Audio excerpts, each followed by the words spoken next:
Make it a priority to identify your zone of genius. And so those two data points are your genius and your purpose. Now, genius is the thinking or problem solving that you're best at, and your purpose is the impact on others or in the world that is most meaningful to you. And actually, that impact that's most meaningful to you is connected to a core emotional challenge that you've experienced in your life.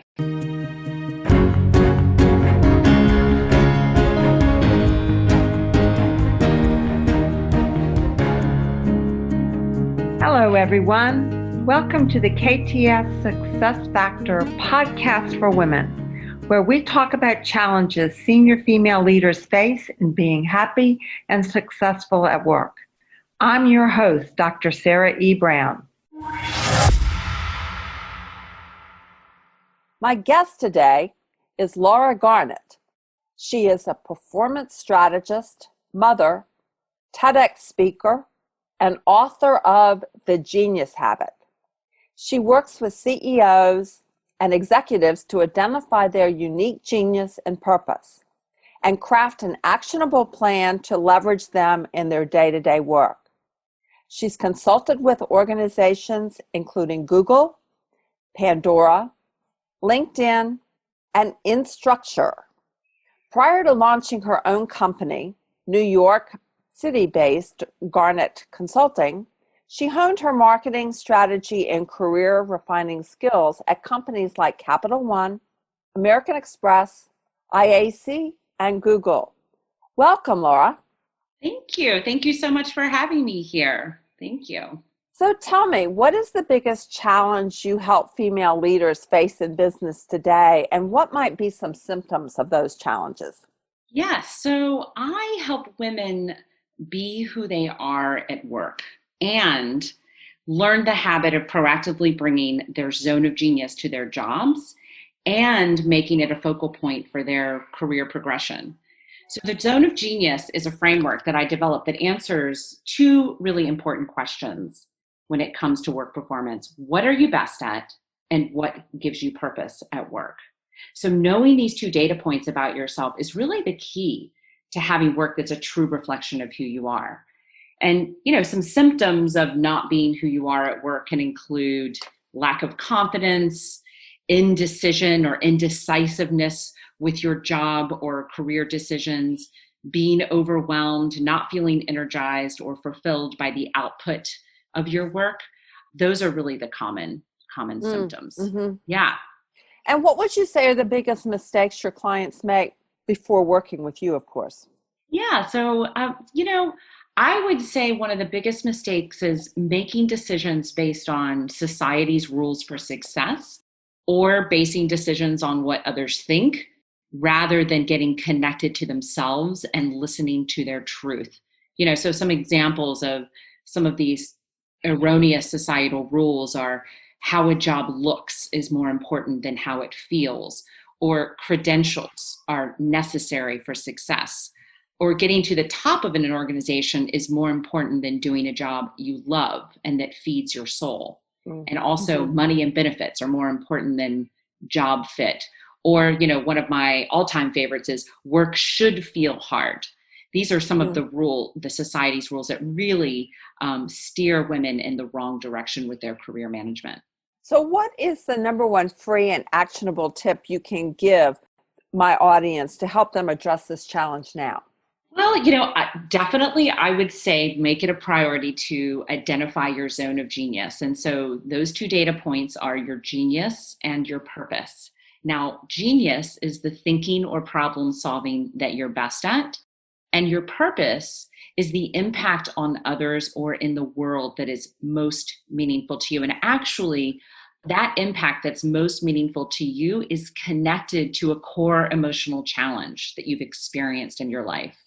So those are the two data points. But the way that you are able to see this in yourself, for free without working for me, is to slow down and begin to track the moments, two moments. Either you're in the zone, you're intellectually on fire, you're super energized by the thinking or problem solving that you're doing. Pause and take note. What is it that you're doing? What is that thinking or problem solving that's happening in this moment? And start to track those moments, and invariably patterns will emerge. And it's the same for the purpose.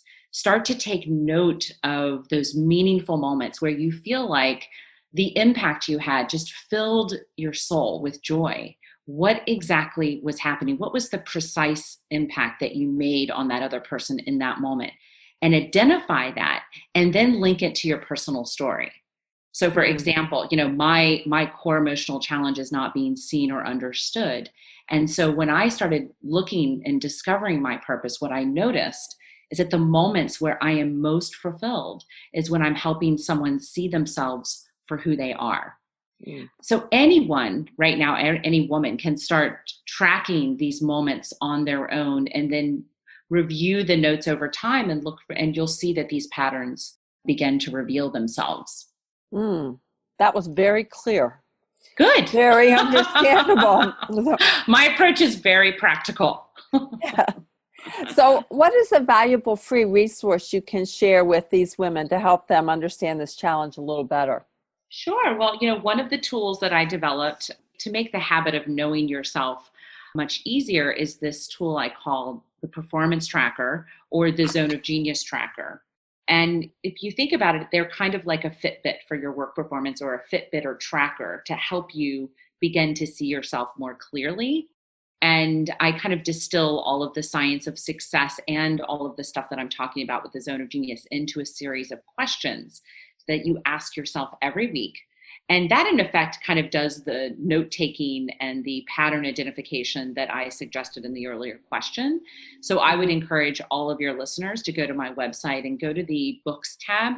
And there's 2 books now. So either with Find Your Zone of Genius or The Genius Habit, if you click on either of those 2 tabs, scroll down, there's a section in the lower left-hand corner that says Tracker and Performance Tools, and click on that and download the Zone of Genius tracker and fill it out every week. And once again, I think the process of seeing your own zone of genius and having these 2 powerful data points that can help you be more of who you are at work will be much easier.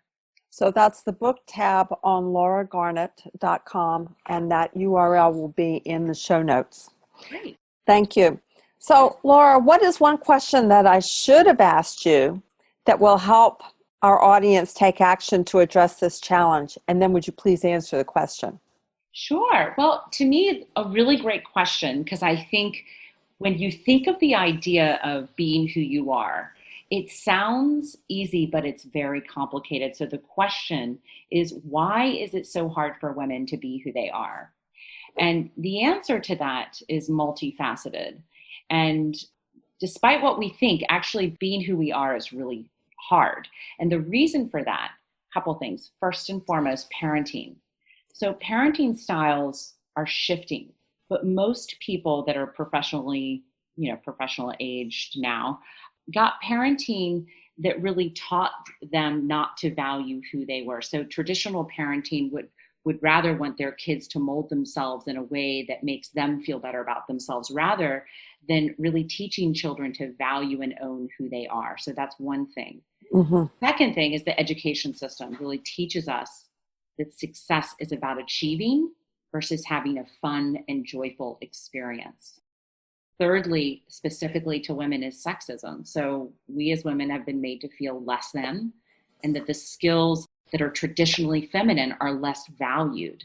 And again, this is changing, but it's still a long road. And I think as a result, women downplay our feminine qualities that traditionally have been devalued, like collaboration, emotional intelligence, and caring for people. Another reason is lack of instruction of life skills. So the habits that I teach are absolutely not taught in school, which I hope to change. And lastly, relationships. So women do the majority of work raising children and managing the household, even when there's a dual income home. And this takes a toll.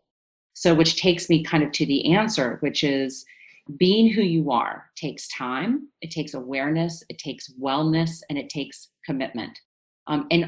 But what I would say is that if, as a woman, you have the desire to love what you do, love work, have it be exciting and joyful and fulfilling and financially successful, then that is a desire you have to honor and follow.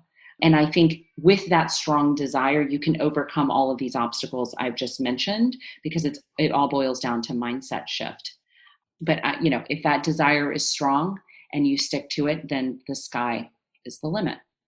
Well, Laura, you've told us what it is, why it's there, and you've given us a roadmap and tips for how to go about addressing it. Thank you so much for being my guest today. You're welcome. What a pleasure. Thank you so much. Thanks for listening to the KTS Success Factor podcast for women. If you like what you are hearing, please go to iTunes to subscribe, rate us, and leave a review. And if you would like more information on how we can help women in your organization to thrive, then go to www.sarahebrown.com. You can sign up for our newsletter, read show notes and learn more about our podcast guests, read my blog, browse through the books, or contact us for a chat. Goodbye for now.